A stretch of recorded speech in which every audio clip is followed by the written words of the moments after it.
2012 പൂനെ സ്ഫോടന കേസിലെ പ്രതി അജ്ഞാതരുടെ വെടിയേറ്റ് മരിച്ചു. അസ്ലം ഷബീർ ഷെയ്ഖ് എന്ന ബണ്ടി ജഹാഗീർദാറാണ് കൊല്ലപ്പെട്ടത്.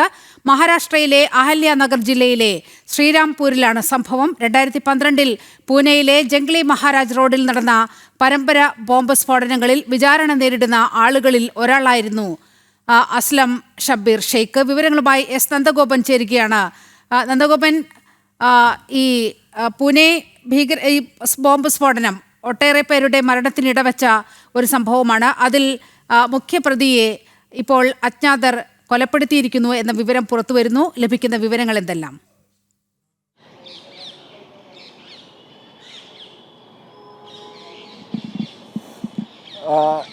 ഇന്നലെ വൈകുന്നേരമാണ് ഇത്തരമൊരു സംഭവം ഉണ്ടായത്. ഈ ജഹാംഗീർ ദാർ അയാളൊരു സ്വകാര്യ ചടങ്ങിൽ പങ്കെടുത്ത ശേഷം അയാളുടെ ബൈക്കിൽ അയാൾ പുറത്തേക്ക് വരുമ്പോൾ മറ്റ് 2 ബൈക്കിലെത്തിയവർ ഇയാളെ ഇടിച്ചു വീഴ്ത്തുകയായിരുന്നു. തുടർന്ന് ഇയാളെ മർദ്ദിച്ചു. അതിനുശേഷമാണ് ഇയാളെ പിസ്റ്റലുകൾ ഉപയോഗിച്ച് വെടിവെച്ച് വീഴ്ത്തിയത് എന്നുള്ളതാണ് പ്രധാനമായും കണ്ടെത്തിയിരിക്കുന്നത്.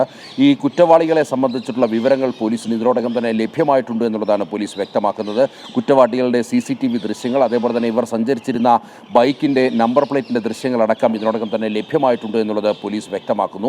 അതേസമയം ഈ കൊല്ലപ്പെട്ട ഇയാൾ കൊടും ക്രിമിനലാണ്. ഇയാൾക്ക് ഏതാണ്ട് കൊലപാതക ശ്രമങ്ങൾ, അതേപോലെ തന്നെ മോഷണം, പിടിച്ചുപറി, ഒപ്പം തന്നെ മണൽകടത്ത് അടക്കമുള്ള ഏതാണ്ട് 18ഓളം കേസുകളിൽ ഇയാൾ പ്രതിയാണ് എന്നുള്ളതാണ് പോലീസ് വ്യക്തമാക്കുന്നത്. 2012 ഓഗസ്റ്റ് 1 പൂനെയിലെ JB റോഡിൽ ഇത്തരമൊരു സ്ഫോടനം ഉണ്ടായത്. ആ സ്ഫോടനം ഏതാണ്ട് 5 സ്ഫോടനങ്ങളാണ്, സ്ഫോടന പരമ്പരയായിരുന്നു ഉണ്ടായിരുന്നത്. ഇതിൽ ഇയാൾക്ക് വ്യക്തമായ പങ്കുണ്ട് എന്ന് ബോധ്യപ്പെട്ടിരുന്നു. തുടർന്ന് ഇയാളെ അറസ്റ്റ് ചെയ്ത് ഇയാൾ 2023 ഇയാൾ ജാമ്യത്തിൽ പുറത്തിറങ്ങിയിരിക്കുന്നത്.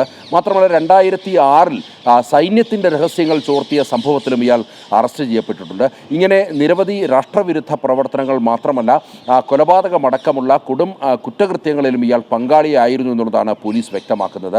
ഏതായാലും ഈ കൊല്ലപ്പെട്ട അല്ലെങ്കിൽ കൊലപാതകത്തിൻ്റെ കാരണം ഇതിനോടകം തന്നെ വ്യക്തമായിട്ടില്ല. ഏതെങ്കിലും തരത്തിലുള്ള മുൻവൈരാഗ്യമാണോ, അല്ലെങ്കിൽ ക്രിമിനൽ സംഘങ്ങൾ തമ്മിലുള്ള കൊടിപ്പകയാണോ ഇതുമായി ബന്ധപ്പെട്ട് ഈ കൊലപാതകത്തിലേക്ക് കലാശിച്ചത് എന്നുള്ളതാണ് പോലീസ് പ്രധാനമായും അന്വേഷിച്ചു വരുന്നത്. നിലവിൽ ഇതുമായി ബന്ധപ്പെട്ട കൂടുതൽ വിവരങ്ങൾ പോലീസ് വ്യക്തമാക്കാൻ തയ്യാറായിട്ടില്ല. അതേസമയം ഇയാൾക്ക് NCPയുമായി ചില ബന്ധങ്ങളുണ്ടായിരുന്നു.